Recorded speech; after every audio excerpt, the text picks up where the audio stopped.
Olá, gente, boa noite. Sejam todos bem-vindos aqui ao nosso grupo de estudo sobre o livro Emoção em Terapia.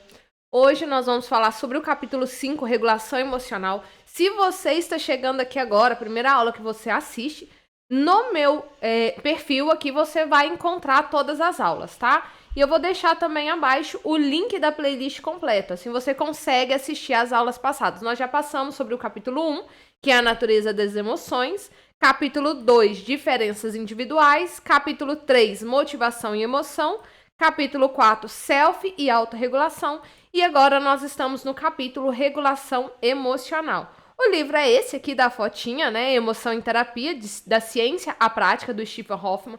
Este livro ele acabou de ser lançado, se não me engano, foi lançado em janeiro. E nós estamos aqui estudando ele. Se você não tem esse livro, gente, eu indico demais de comprar. É um livro excelente, uma linguagem muito boa e nos ensina a trabalhar com a questão da emoção de uma maneira, assim, maravilhosa, tá? Então, nós vamos falar hoje sobre o capítulo 5 deste livro. E aí, gente, eu quero sempre aquelas pontuações que eu falo todo início aqui do estudo, né? Não sou eu quem estou falando, tá? Eu estou falando segundo o próprio autor que traz pra gente, segundo o próprio Hoffman. Então, eu não estou inventando nenhuma teoria, não estou alterando nenhuma vírgula aqui, não estou criando nada, tá? Nós estamos estudando aqui a proposta do próprio Hoffman. Então, se você tem este livro, você vai ver que o que eu estou falando é aquilo que o próprio Hoffman apresenta aqui pra gente, tá? Não é a Tamires aqui. O que eu estou fazendo é facilitando o nosso grupo para que vocês estudem, tá? Para que vocês consigam entender o livro de uma maneira mais fácil. Lembrando também, quem está assistindo aqui por causa do certificado final, o certificado ele é 100% gratuito, não precisa inscrever no canal, não precisa curtir o vídeo, não precisa fazer nada. Por que eu peço para se inscrever e para curtir? Porque eu entendo que o conteúdo é relevante, que eu estou te ajudando de alguma maneira, né? Então, estou aqui produzindo conteúdo para vocês, estou aqui compartilhando conhecimento gratuito. Então, eu peço aí, mas não tem essa obrigação. Para pedir o certificado no final, são 8 capítulos. Eu estou no capítulo 5, então falta mais 3 aulas aí. No capítulo 8, eu vou mandar um link nos grupos do Telegram ou do WhatsApp que está aqui abaixo, tá? Vou mandar só nesses dois grupos. Se você não está em nenhum desses dois grupos, entre nesses grupos ali. Vou estar mandando o link para vocês preencherem. Nesse link vocês vão colocar nome completo, que é o nome do certificado, o e-mail que vocês vão receber o certificado e as palavras-chave que eu falo. São 8 capítulos, então serão 8 palavras-chave, tá? Neste livro eu vou exigir as 8 palavras-chave, porque são aulas pequenas, são aulas rápidas. Hoje a aula vai ficar um pouquinho grande, mas as outras aulas são aulas bem menores, tá? Mas eu vou tentar aqui resumir o que eu coloquei pra gente falar, para fazer uma aula mais direta, né? Que eu gosto de falar bem direto, mas este é um capítulo bem interessante, porque fala da regulação emocional. Então, acho aí que vale a pena a gente discutir um pouquinho mais, tá? Lembrando que eu estou falando da regulação emocional proposta por Hoffman, tá? Dentro da teoria das emoções aqui que o próprio Hoffman fala. Então, se você, mas eu conheço um autor falando diferente. Ok, gente, não estou falando que não tenha. Claro que tem, mas estou apresentando aqui a versão do Hoffman, tá? Então, recadinhos dados, bora para o capítulo 5 falar sobre a regulação emocional, o que é a regulação emocional, como ela é apresentada. E lembrando, gente, que é um livro. Então, assim, não adianta você chegar agora no capítulo 5. Claro que você pode assistir essa aula e depois assistir as aulas anteriores. Mas esse livro, ele se completa, tá? Então, hoje nós vamos falar algumas coisas aqui que eu já falei tanto no capítulo 1, quanto no capítulo 2, quanto no 3 e também falei no 4. Então, uma coisa está completando a outra para fazer mais sentido para vocês, né? Então, o que eu vou falar aqui vai fazer muito mais sentido no capítulo 6, vai completar no 7, vai completar e no 8 vai finalizar, e aí vai ficar muito mais fácil vocês compreenderem, tá? Então, entrando aqui no capítulo 5, o autor vem nos apresentar as emoções e falando como trabalhar essa regulação, ou por que trabalhar essa regulação emocional, tá? Então, as emoções, elas vão acontecer de forma natural, de maneira automática. Eu já falei isso nas aulas passadas. Mas o sentido que eu dou à emoção, o significado que eu dou à emoção, aquilo que eu chamo de sentimento, tá? Isso vem com base na minha interpretação, tá? Então, eu tenho algum controle sobre a minha experiência emocional.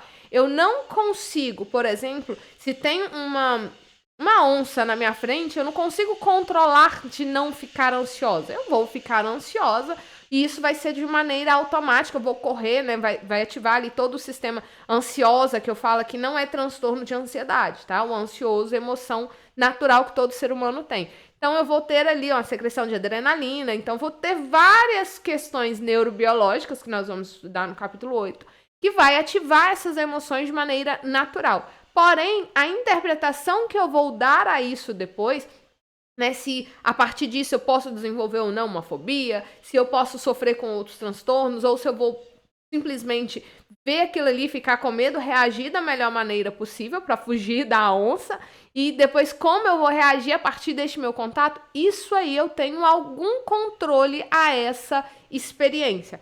Tá? É claro que este controle emocional vai depender de inúmeros fatores dentro de nós, vai depender das nossas crenças, dos nossos pensamentos, mas eu tenho algum controle emocional que vai basear aí de acordo com as minhas, com os meus, esqueci a palavra que o autor coloca, né? Mas de acordo com toda a minha interpretação durante toda a minha vida, tá? Os meus sistemas cognitivos, a palavra sistemas cognitivos. Então, essa interpretação vai depender desses sistemas que eu criei toda a minha vida. Então, a princípio, eu posso evitar várias situações, eu posso evitar pessoas, eu posso evitar gatilhos que vão desencadear algumas respostas emocionais em mim. Então, se eu sei que aquela pessoa me incomoda, eu não vou na casa dela, né? Ou se eu sei que andar de carro me deixa mal, então eu não vou andar de carro. Se ir ao shopping me deixa mal, então eu não vou ao shopping. Então eu consigo, a princípio, controlar as situações, controlar algumas pessoas e controlar, né, alguns eventos externos que vão ativar certas respostas emocionais em mim. Então, eu posso, por exemplo, não consentir que uma emoção ali, ela me chateie. Então, se eu sei que aquela pessoa vai me chatear, eu já me preparo antes para encontrar com aquela pessoa. Então, eu consigo modificar a minha visão, a minha maneira de ver aquela situação que antes já ativou, né? Lançou uma fagulhinha na minha emoção. Então, se eu sei que andar de carro vai me deixar ansiosa, então eu consigo modificar a minha visão. Não, vai me deixar ansiosa, mas eu não vou sozinha, eu vou com o meu melhor amigo, eu vou com a minha mãe, eu vou com o meu esposo, eu vou com meu filho. Então, eu posso criar ali, modificar a situação para que eu me sinta confortável com essa situação, tá? Outros aspectos importantes aí vão também determinar a nossa experiência emocional e isso vai incluir as minhas expectativas, né? O quanto eu estou ansioso ou não para aquela situação, para encontrar aquela pessoa, para ir em tal lugar. E o contexto também em que essas emoções vão acontecer, isso também vai influenciar o meu contato seguinte com ela. Então, como que foi o meu medo de ir ao shopping? Como que isso se iniciou? Então, a partir dessa minha experiência, em que essa emoção desagradável aconteceu, isso também vai influenciar para que eu tenha essa mesma reação em outras situações. Então, a regulação emocional ela vai envolver processos tanto interpessoais como também processos intrapessoais. E aí nós vamos falar tanto dos processos intrapessoais quanto dos processos interpessoais nessa aula, tá? O Thompson, ele definiu, então, a regulação emocional. Gente, quem é Thompson? Thompson está apresentado no livro, tá? Se vocês querem saber, gente, eu sempre falo, leiam o livro. Eu vou falar de pesquisas e já teve em aulas passadas alguém me perguntar, mas Tamires, essa pesquisa, como que ela ocorreu? Gente, eu não fiz a pesquisa está sendo apresentada no livro. Se vocês têm curiosidade para saber como é feito, como isso foi definido, tem referências bibliográficas, tá? E eu aconselho muito, gente, leiam. Eu sempre falo isso com os meus alunos, eu deixo referência bibliográfica e falo, não aceitem o que eu falo como verdade absoluta. Consultem outras fontes para vocês também criarem a sua visão de mundo, tá? Então, Thompson, que o Hoffman apresenta lá no livro, neste capítulo 5, tá? Ele dá a seguinte definição para a regulação emocional. Ele diz o seguinte: a regulação emocional, ela consiste nos processos extrínsecos e intrínsecos empregados pelas pessoas para monitorar, avaliar e modificar reações emocionais, especialmente em seus atributos intensivo e temporal, a fim de alcançar objetivos pessoais, tá? Então, essa definição do Thompson, ela considera, então, que a regulação emocional ela seria um construto amplo, tá? Um construto amplo aí que vai incluir vários processos que estão vagamente associados. Então, não é um conceito único, tem várias situações que vão formar a regulação emocional. E aí, sendo mais específico, né, traduzindo isso que ele diz, essa definição ela vai sugerir que a regulação emocional ela pode envolver manutenção, a melhoria e a inibição das emoções. Então, eu tenho a emoção, eu posso manter, melhorar ou inibir essa emoção, seria a regulação emocional. Ou regulação emocional influencia vários aspectos da experiência emocional, incluindo a sua valência, intensidade e características. Então, essa variação também vai ser influenciado pela regulação emocional. Outra ideia aqui para definição, resumindo essa definição do Thompson, tá? As emoções não são modificadas somente por meio de estratégias de autorregulação, mas podem também ser reguladas por outras pessoas. Isso aqui acontece bastante, tá, gente? Regulação emocional sendo dependente de uma outra pessoa. Isso é muito normal, muito natural no nosso meio. Vocês vão entender isso aqui ao longo dessa aula, tá? E o quarto ponto, a regulação emocional, ela envolve uma função, tá? Então, eu tenho um motivo para fazer a regulação emocional, tá? As emoções, elas são reguladas por uma razão e são direcionadas para um objetivo. Então, eu tenho por que eu regulo a minha emoção? Por que eu tenho a desregulação? Por que eu estou muito ansiosa? Por que eu estou muito triste? Ou por que eu não estou ansiosa? Estou indiferente, não estou nem aí? Ou por que eu estou muito feliz? Essa minha reação emocional, ela tem uma função. Tá? Então, se eu estou muito ansiosa, ela quer me proteger de alguma coisa, essa ansiedade. Se eu estou muito triste, ela está me alertando que algo não está legal. Então, todas as emoções, todas as reações emocionais que eu tenho, elas têm uma função, elas estão querendo dizer alguma coisa. Aí, com base nisso que eu acabei de falar, né, com base nessa conceitualização, nesses pontos aqui da definição, o Gross ele diz o seguinte, que a regulação emocional seria um processo pelo qual as pessoas influenciam as suas emoções, as emoções que as pessoas têm, além de quando e como elas experienciam e expressam suas emoções. Tem uma gaguejada aqui, mas seria o seguinte, eu tenho uma emoção, então para o Gross, tá? Regulação emocional seria eu ter essa emoção, e aí eu, decidir quando eu quero ter, como eu vou ter essa emoção e como eu vou expressar. Então, é ter um controle sobre aquilo que eu estou sentindo. Então, eu não tenho como não ter a ansiedade ali se eu ver um bicho, tá? Por exemplo, eu tenho uma emoção que é automática, acontece, né? Tem todo um movimento aí, na aula 8 a gente vai entender, né? Sobre o neurobiológico, né? Então, tem todo um sistema de coisas sendo ativadas dentro de mim. Então, processo fisiológico acontecendo dentro de mim. Mas a maneira que eu vou interpretar as minhas emoções sou eu que defino. E aí, esse eu definir, eu controlar. Então, eu posso estar triste com alguma coisa, mas eu decido se eu quero chorar, eu decido se eu quero gritar e eu consigo controlar. Se eu consigo controlar e não gritar, se eu estou muito chateada, eu não quero bater, eu tô com raiva, eu não quero bater, então eu consigo ter aí uma regulação emocional. Para o Gross é isso, tá? Onde estão essas definições, gente? No próprio livro, tá bom? O enfrentamento, ele é definido, então precisa de um enfrentamento para enfrentar responder ali aquilo que está disfuncional, né? Então, ele é definido como o esforço cognitivo e comportamental para manejar os estressores. Então, se eu tenho algo que está sendo disfuncional, eu vou precisar enfrentar. E aí, eu tenho duas estratégias de enfrentamento principal, que é o focado no problema. Tá? Quando é focado no problema, eu quero modificar a situação estressora e tem a estratégia de enfrentamento que é focado na emoção. E aí, quando eu foco na emoção, a ideia é regular essa reação emocional, né? Regular a resposta que eu emito, a resposta emocional que eu emito frente ao problema, tá? E aí essas duas estratégias, elas podem ser empregadas tanto de maneira individual, posso trabalhar só focado no problema, ou só focado na emoção, ou eu posso trabalhar as duas ao mesmo tempo. Sobre essas estratégias, eu já falei também em aulas passadas, tá? Não vou me lembrar em qual, se foi na 2 ou na 3, mas eu falo sobre elas em aulas passadas. Agora, quando a gente está falando do estresse ou de eventos estressores, o que seria isso?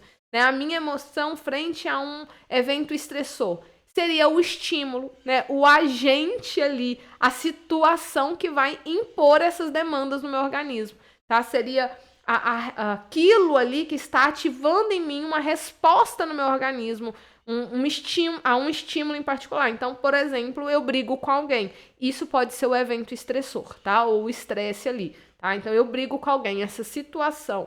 Ou ir ao meu trabalho, né? O medo que eu tenho do shopping. Shopping é o evento estressor. Andar de carro pode ser o evento estressor. Então, esse estímulo, esse gatilho, aquilo que ativa a minha resposta emocional, tá? Outros teóricos, eles vão distinguir entre evento estressor da reação de estresse. Falam que são coisas diferentes, tá? O evento estressor seria o evento externo ali, tá? O estímulo desencadeante, o shopping, o carro, a briga. Agora, a reação de estresse seria essa resposta que eu tenho, essa descarga emocional. Alguns autores vão colocar que isso é a reação de estresse, tá? E uma estratégia útil para diminuir, então, esse estresse é aplicar técnicas de relaxamento muscular progressivo. Gente, na psicologia baseada em evidência, nós trabalhamos bastante com relaxamento muscular progressivo. E eu vou falar mais abaixo também do uso do mindfulness, né, também, que tem evidência científica aí, que tem resultado. Evidência científica, na verdade, verdadeira, não tem como, né? Porque como nós estamos trabalhando cognições, não tem como a gente falar isso é baseado em evidência de verdade. Para ser baseado em evidência é aquilo que funciona. Eu não consigo controlar realmente, medir, quantificar pensamento, essas coisas, né? Mas dentro daquilo que é aceitável como psicologia baseada em evidência, isso aqui são técnicas excelentes, tá? O exercício físico também ajuda bastante e é benéfico para lidar com situações, né, com eventos estressores, tá? Lazarus, ele propõe, então, um modelo integrativo de estresse, que ele diz o seguinte, que uma situação particular em si não é estressante, mas a avaliação subjetiva que a pessoa faz dessa situação, tá? Quanto ao seu caráter desafiador ali, de alguma forma exigente, isso que faz o estímulo ou o evento ser algo estressante. Vocês percebem que a ideia aqui do Lazarus, ela é muito parecida com a TCC clássica, né? Com um dos pressupostos básicos da TCC. Não é o evento em si o problema, mas a maneira como eu interpreto e reajo à situação. Isso que vai tornar um problema. Então, ele vai falar a mesma coisa. A situação, ela em si, não é estressora. Porque outra pessoa pode viver exatamente a mesma situação e não reagir de maneira desregulada emocionalmente falando, né? Mas a maneira como eu vou reagir, que a minha emoção vai ser expressa de acordo com aquela situação ali, com aquele gatilho, isso aí que vai tornar aquela situação um evento estressor, tá? Então, essas variáveis, né, que são pensamentos, crenças, que são pessoais, isso aqui que vai determinar o estilo de enfrentamento do indivíduo, tá? E isso vai ser de maneira habitual da resposta do estresse ao estresse ali. Então, as minhas variáveis, meus pensamentos, minhas crenças, a maneira como eu fui criado, como eu entendo, como eu vejo o mundo, isso que vai determinar a maneira como eu vou reagir, se eu vou reagir focado no problema ou se eu vou reagir focado na emoção, tá? Então, enquanto aí o enfrentamento ele é visto como um processo consciente e intencional, os estilos de enfrentamento que se desenvolve a partir da tradição psicanalítica são encarados como se tivesse natureza inconsciente, tá? Ou seja, a escolha e a sequência final dos processos de enfrentamento não são determinados apenas pela avaliação da situação, mas pelos recursos que o indivíduo acredita ter, tá? Então, eu vou reagir de acordo com o que eu acho. Quais são esses recursos? Minha saúde, traços de personalidade, crenças sobre controle, habilidades pessoais, né, suporte social. recursos materiais, e também vai ser influenciado pelas limitações pessoais e ambientais que podem contrariar os esforços de enfrentamento ou que dependem, então, do uso de estratégias alternativas, tá? E aí, como eu falei, a gente vai falar do modelo de regulação emocional intrapessoal e o interpessoal. Primeiro, vou falar sobre o intrapessoal, tá?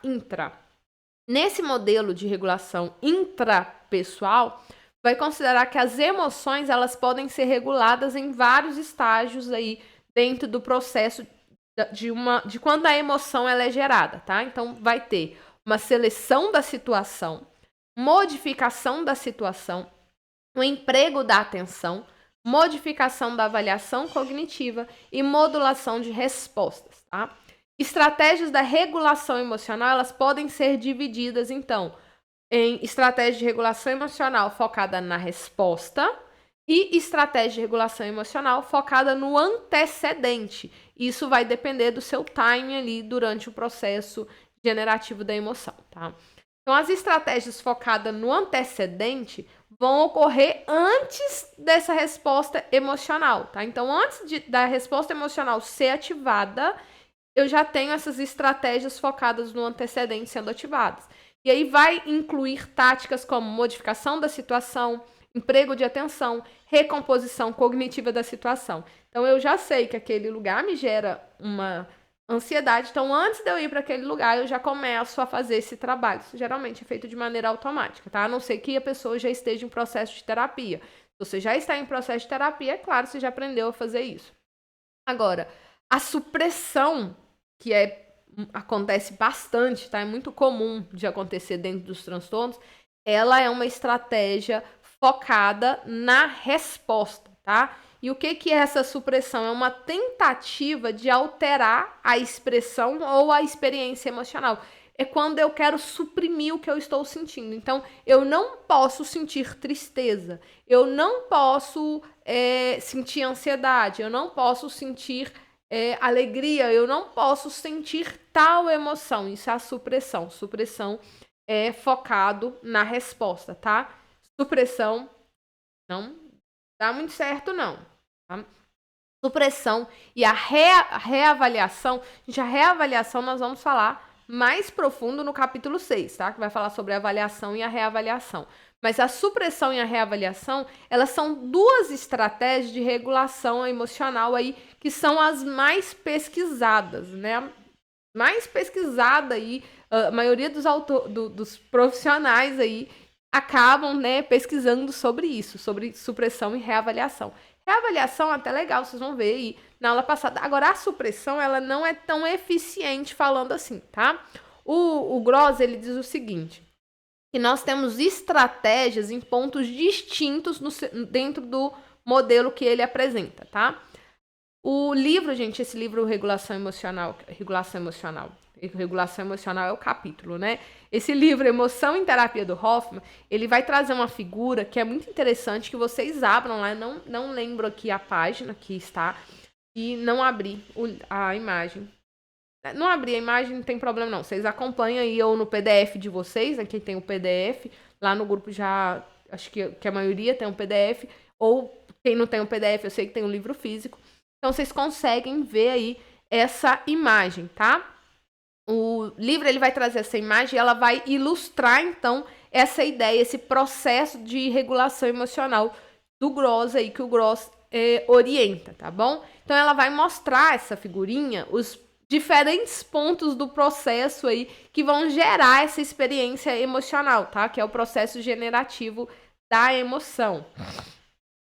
Então, só falando aqui sobre a imagem. Não estou com a imagem aqui, mas deixa eu ver se eu consigo pôr a imagem. Prontinho, essa é a imagem. Mas para vocês entenderem melhor essa imagem, é legal vocês lerem lá no livro, né, para entender direitinho. Mas depois que a situação ela é selecionada, ela vai poder então ser modelada para modificar então o impacto emocional, tá? Modificando aí a situação. Algumas situações elas não podem ser facilmente mudadas, né? Porque vai depender aí de outros fatores. Mas tem outras situações que abrem um espaço aí pra gente, né, para certa mudança. Então, além do mais, as situações elas vão variar no seu nível de complexidade. Então, algumas são mais simples, vão caracterizar aí por apenas um aspecto, ao passo de que outras situações são mais complexas, têm muitos aspectos. Então, em um estágio seguinte, o emprego da atenção ele pode ser utilizado para direcionar o foco da atenção e durante esse estágio de avaliação cognitiva, a pessoa ela seleciona possíveis significados da situação e, a depender dessa situação, as tendências da resposta emocional vão emergir, estando, então, associadas às reações comportamentais, às experienciais e fisiológicas, tá? E aí, finalmente, durante o estado de modulação da resposta, o indivíduo ele pode influenciar as tendências de resposta depois delas terem sido ativadas. Vai ficar um pouquinho confusa, gente, aqui, mas nós temos as situações, os aspectos, os significados e as respostas, tá? O livro ele vai explicar direitinho o que significa essas letrinhas aqui para vocês entenderem. Coloquei a imagem, a figura aqui, para facilitar para vocês entenderem, mas é muito interessante que isso aqui nos ajuda a entender melhor, né? Criar um panorama melhor de como é essa ideia, esse modelo processual de regulação emocional que o Gross apresenta, tá bom? E aí, voltando então, para continuar o livro, como falando, gente, abre lá no livro que vocês vão conseguir entender melhor, tá? Então, a literatura, ela vai sugerir aí que os indivíduos... A literatura, gente, são vários livros, tá? Além do Hoffman, tá? Os livros que o Hoffman usou como base aqui para a criação desse livro, tá? Então, vai sugerir que os indivíduos que apresentam uma desregulação emocional intrapessoal são mais propensos a desenvolver, então, os transtornos emocionais, como, por exemplo, a depressão, tá? Ou são vulneráveis ao desconforto emocional de maior duração e severidade aí do que as pessoas que não demonstram essa desregulação emocional. E aí o livro, o Hoffman, ele vai sugerir várias pesquisas aí que são feitas com relação à ideia da supressão das emoções, tá? E a maioria das pesquisas vão chegar à conclusão de que suprimir uma emoção tem um efeito negativo, tá? Porque a intenção de não ter tristeza é não ter tristeza. Mas quando eu foco em não ter tristeza, o que essa evitação, esse suprimir esse sentimento de tristeza, vai fazer com que eu me sinta mais triste ainda, porque além da tristeza eu começo a gerar outras emoções, geralmente a culpa por não estar conseguindo suprimir aquela tristeza. Então, quanto mais o indivíduo tentar suprimir a emoção, mais ele vai sentir a emoção que ele está tentando suprimir, tá? As estratégias de supressão mal adaptativas, elas são mal adaptativas, tá? Então, estratégias de supressão são mal adaptativas e as estratégias de reavaliação tendem a ser mais adaptativas. No capítulo 6, como eu falei, nós vamos falar sobre as estratégias de reavaliação, tá? Agora, é importante a gente entender que a questão da adaptabilidade, né, de ser adaptativo ou não, vai depender de vários fatores aí, vai depender das demandas, da situação, do contexto, da conquista de objetivos, né, o grau em que aquela estratégia está sendo empregada, porque suprimir afeto é uma estratégia mal adaptativa, tá? Mas tem algumas situações em que eu suprimir essa emoção pode ser adaptativa de alguma forma. Por exemplo, né, se eu suprimir a raiva, vou dar um exemplo aqui da raiva, né? Suprimir a raiva em situações interpessoais vulneráveis ou suprimir a ânsia de cair na gargalhada durante o funeral de um amigo ou parente. Então, aqui vale a pena.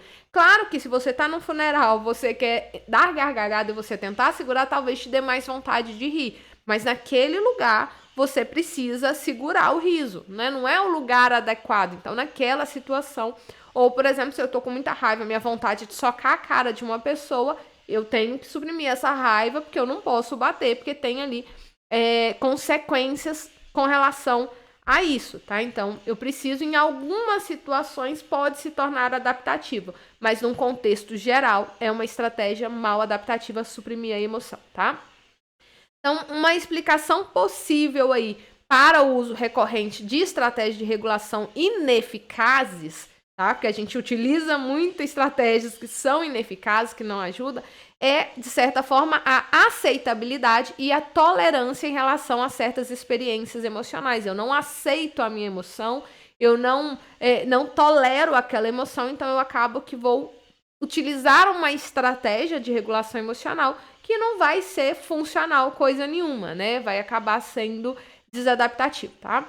Então, algumas pessoas vão responder ao surgimento das emoções, avaliando aquela emoção como sendo intolerável, e aí depois disso vai se engajar em estratégia de evitação, de dissimulação, ou em outras intervenções que são contraproducentes, né? Que não vai ajudar, porque vão focar na resposta, vão focar naquilo que eu não quero, e eu acabo que quanto mais eu tento me afastar, mais eu me aproximo.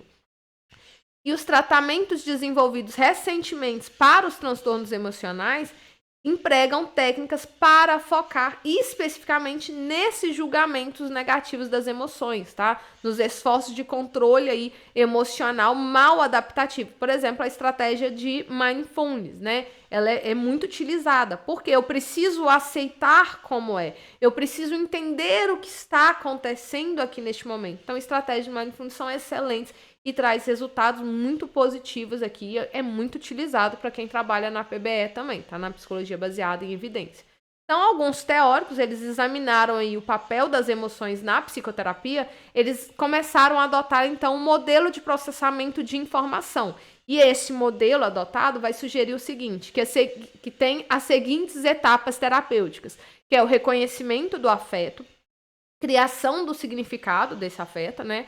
A tomada de responsabilidade, a ativação do afeto e a modificação do afeto. Então, primeiro eu entendo o significado, eu reconheço, eu aceito, assumo a minha responsabilidade, deixo ele acontecer, para depois eu, então, modificar. É claro que eu vou modificar. Se eu não quero sentir tristeza, eu vou trabalhar para não sentir tristeza. Mas eu não vou simplesmente pegar aquela emoção e tentar descartar ela de qualquer maneira. Eu preciso entender o que isso está significando para mim para depois fazer essa modificação, tá?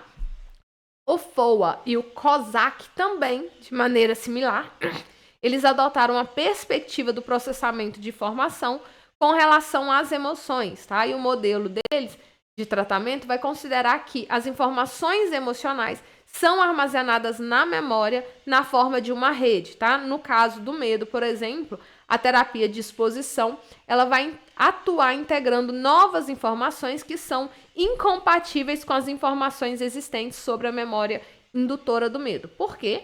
Uma rede. Então, tudo aquilo que me gera medo, eu vou colocando nesse mesmo quadradinho, nessa mesma caixinha, tá? E aí, quando eu tenho medo, ela vai sendo ativada, essa rede aí vai confirmando que eu tenho que ter medo daquilo ali. Então, no caso da terapia de exposição, ela vai mostrar que esse medo, para essa situação, não é real e talvez para outras também não sejam, tá? Então, uma estratégia relativamente simples para facilitar o processamento de emoção é o procedimento da revelação da escrita estruturada. Escrita, tá mesmo, gente? Chamada de escrita expressiva, de escrever, tá bom? Então, o indivíduo que vai passar por essa ideia aqui, por essa estratégia, ele é orientado a escrever sobre as experiências emocionalmente incômodas por 15 a 20 minutos todo dia, por 3 a 4 dias consecutivos, tá? Tem várias pesquisas falando sobre isso. E aí vários estudos, tá? Eles descobriram que essa escrita expressiva, escrever ali as experiências emocionais de 15 a 20 minutos, 3 a 4 dias aí consecutivos, tá?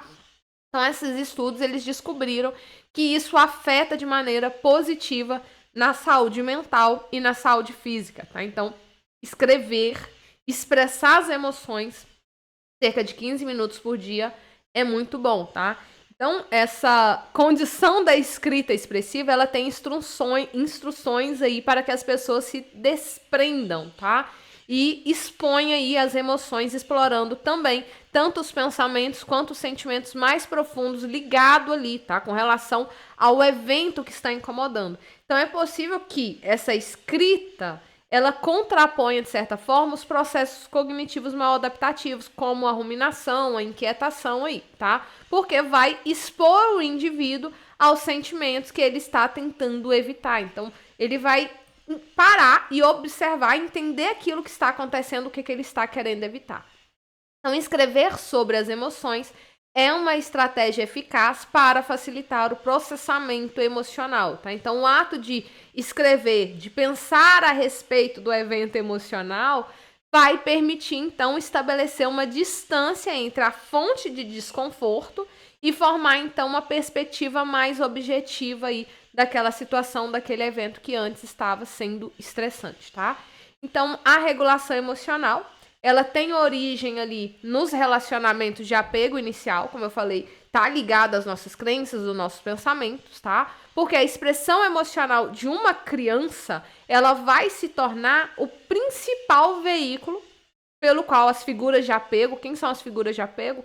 Pai, mãe, tio, vó, os responsáveis da criação, tá? Então, essa expressão emocional vai mostrar ali, vai avisar quais são as necessidades da criança. Por exemplo, eu tenho uma filha, quando ela chorava, né, eu sabia que ela estava com fome ou que ela estava com uma dor, com base ali na maneira como ela fazia, como ela se expressava emocionalmente para mim. Até hoje, né, tá uma mocinha de 3 aninhos, de acordo com a maneira que ela expressa uma emoção, eu consigo ali identificar o que ela está querendo falar comigo. Então, isso aqui vai determinando a maneira como eu reajo a essa expressão emocional dela, vai determinar como ela vai crescer, tá? E, gente, não tem dica não, né? A gente vai reagir da melhor maneira que a gente achar ali naquele momento, tá? Então, isso eu falo também na aula passada, que eu falei sobre o self e a autorregulação, eu falo sobre esse desenvolvimento ali da visão, desenvolvimento da criança, tá? Então, foi proposto que aquilo que começa com a regulação das necessidades fisiológicas básicas, criança neném, ela chora para comer, ela chora para fazer cocô, ela chora por causa do xixi, né? Ela tem ali as expressões emocionais básicas das necessidades básicas, tá? Então, isso vai se transformar de maneira gradual na regulação emocional. Como que isso está sendo atendido para essa criança, tá? Então, as pesquisas sobre esse apego vão demonstrar que as crianças utilizam uma base segura, que são as figuras de apego, né? O pai, a mãe, os avós, os tios, o responsável ali, que vai ser um meio, de certa forma, para ela regular as emoções à medida que vai explorando o mundo, tá? Então, quando elas aprendem que existe um lugar seguro, que elas podem recorrer sempre que acontecer alguma coisa que ela se sinta desconfortável, então a criança começa a se sentir mais confiante que o mundo é um lugar seguro. Então, a criança ela precisa receber em casa esse apoio para que ela consiga, então, ter coragem. Agora, uma criança, né, que vive um mundo inseguro dentro de casa, a gente já sabe aí como que vai ser a estrutura deste adulto, como esse adulto vai crescer com várias situações, né? É claro que não é regra, tem as exceções, toda regra tem uma exceção, vai ter ali crianças que vão conseguir criar uma resiliência muito grande, mas o que a gente vê na prática não é tão isso, tá? Então, a confiança aumentada está associada à redução de ansiedade e que vai permitir, então, que as crianças se afastem futuramente aí da sua zona de conforto, da sua zona de segurança por períodos mais prolongados. Então, a criança, por exemplo, ela está ali no período da escola. Inicialmente, ela vai ficar com medo, porque é o primeiro dia na escola, mas depois ela vai acostumando, porque ela sabe que no final do dia ela vai voltar para casa e ela vai ver a figura de apego dela, tá? Então, esse desenvolvimento da regulação emocional interpessoal, né, se encontra intimamente relacionado à influência parental e familiar ali desde cedo no curso do desenvolvimento, tá? E essas influências vão, então, abarcar o contexto dos pares, estendendo aí pelo tempo. É aquela pessoa que se relaciona, aquela mulher que se relaciona com alguém que lembra o pai, né? Ou aquele homem que se relaciona, um pouquinho do complexo de Édipo aqui do Freud, né? Mas porque realmente, dentro da teoria de apego, isso aqui tem muito sentido, tá bom?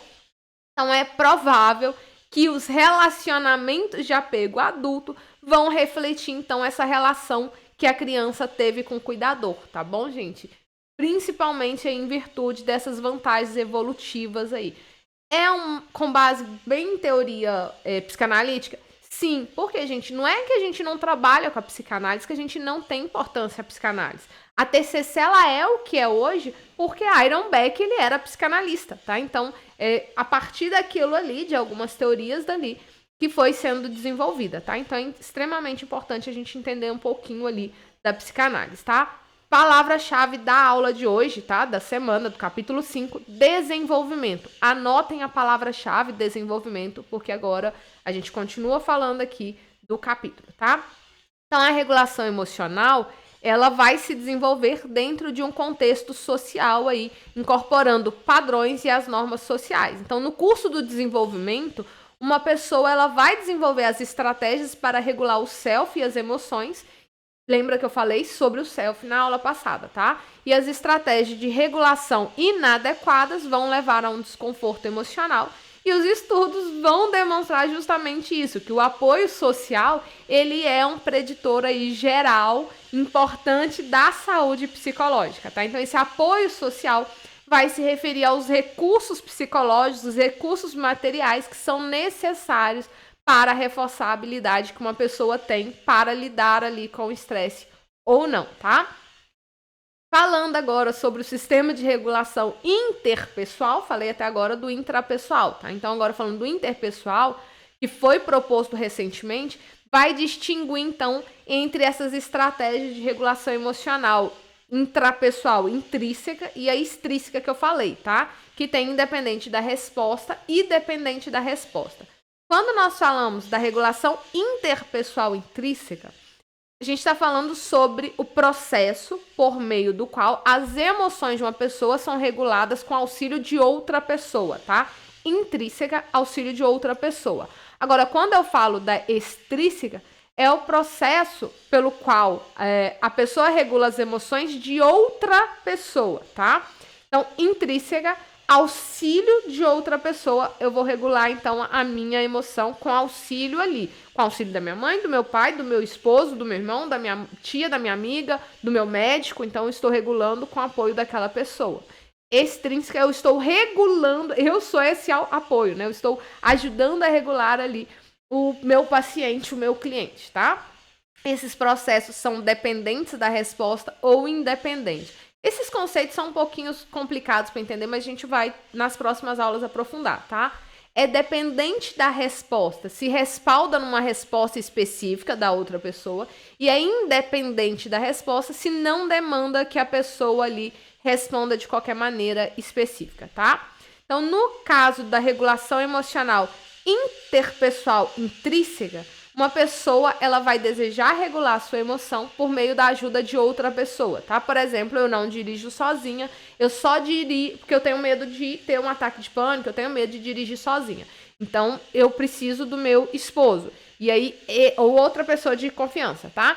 Então, se ele estiver do meu lado, eu dirijo tranquilamente. Se minha filha estiver comigo, eu dirijo tranquilamente. Se a minha melhor amiga estiver comigo, eu dirijo tranquilamente. O livro até traz exemplo disso, tá? Ele traz exemplo de uma mulher que não vai ao shopping. Ela só vai ao shopping se ela estiver com o esposo ou com o médico, que é amigo deles. Então, ela tem ali uma pessoa que faz aí essa regulação emocional, tá? Intrínseca, porque ela precisa de alguém ali com ela, tá? Então, se ela tiver com o marido ou com esse amigo, ela não se preocupa de ir ao shopping.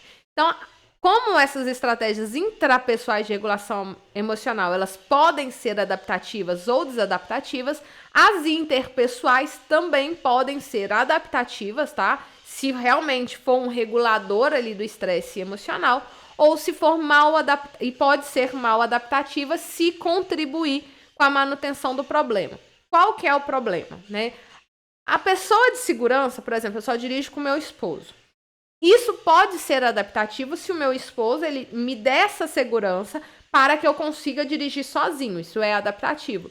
Porém, eu ter ele aqui pode ser muito mal adaptativo, porque eu não dirijo sem ele em hipótese alguma e nunca vou dirigir. Então, isso aí, essa pessoa de segurança, ela acaba sendo, para mim, uma estratégia de regulação emocional mal adaptativa, tá? O livro traz esse exemplo e eu acho muito interessante, tá?